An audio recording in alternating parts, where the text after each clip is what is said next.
Welcome to my video.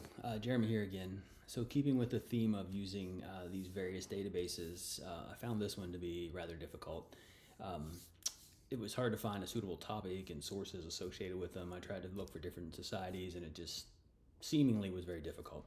Irregardless, in attempting to find a society that was different than what was referenced as far as the Daughters of Revolution, I wanted to find something that was different for the assignment. So I chose something called the Society for the Relief of Poor Widows with Small Children.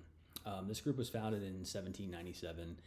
It was founded by a Presbyterian Isabella, if you will, Graham, and a future nun, Elizabeth Seton.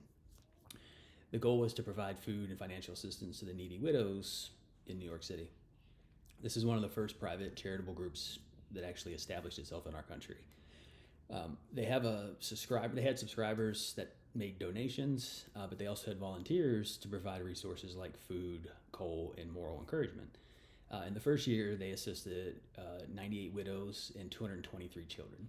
By 1800, that increased to 152 widows and 420 children.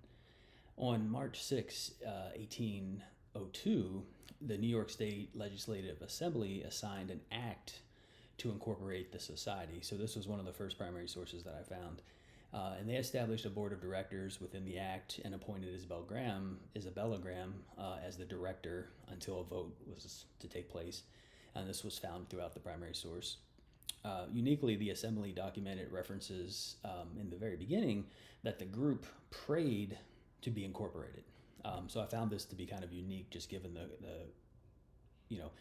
rhetoric throughout our government in the early part is very religious, but of course towards the end nowadays it's much different.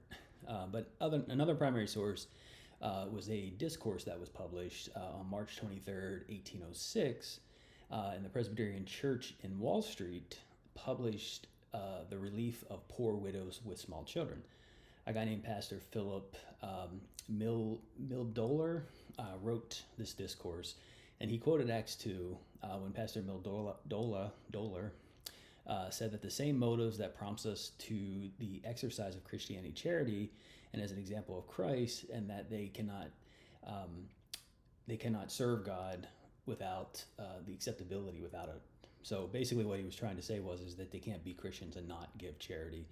And he adds that it appears to be it seems to be natural and absolutely essential to the welfare of our society. The church was wholeheartedly supporting the society with this discourse when they produced it. So on March 13th, 1808, another pastor, Samuel Miller, he preached a sermon for the benefit of the society instituted in the city of New York for the relief of poor widows with small children. So the pastor, throughout his sermon, expressed the values of the women involved, and he stated in the language of the scripture, "She is the enlightened and the virtuous mistress of the family, and a useful member of society."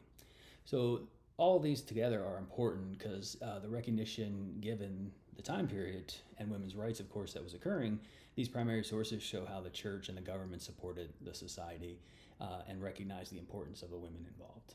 Thank you.